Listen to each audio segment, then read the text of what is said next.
Pathian mangai na ro poesia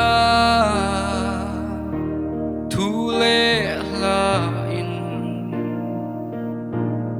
ashil sing lo vana isa o azau zia sual mun timber boat leng zo sual boy ta lungai mang afa pa be a boral fa de muana be an sualangai dam ta ava thu ke avana e pathian mangai na chu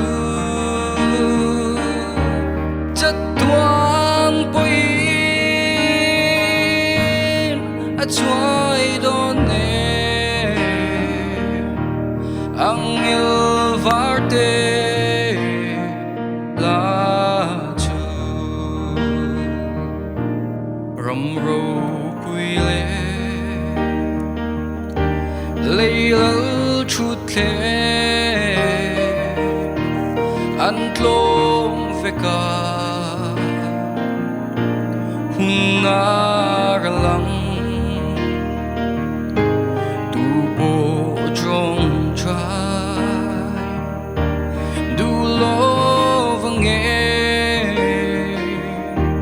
chuan tlang le lung an la phe nang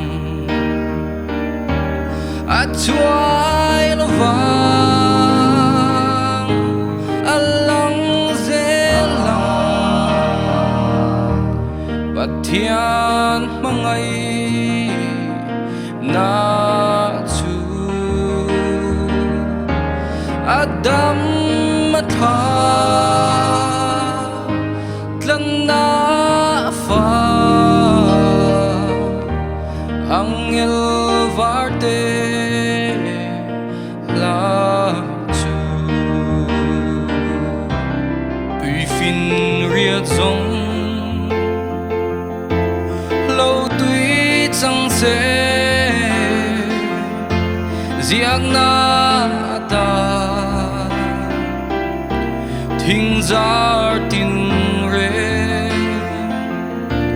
lệ kha phê ca van khi chẳng sẽ giặc tu ta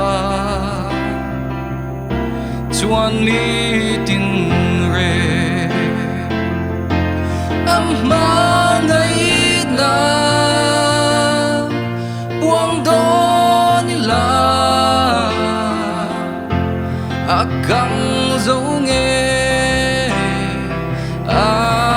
nghe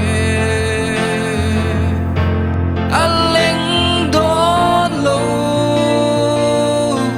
alai đón lâu ashil sen chuang long nghe ava thu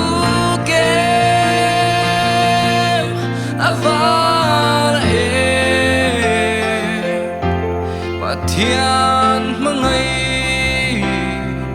na chu chatuang poi chuai don ne angel varte la chu angel varte lá chu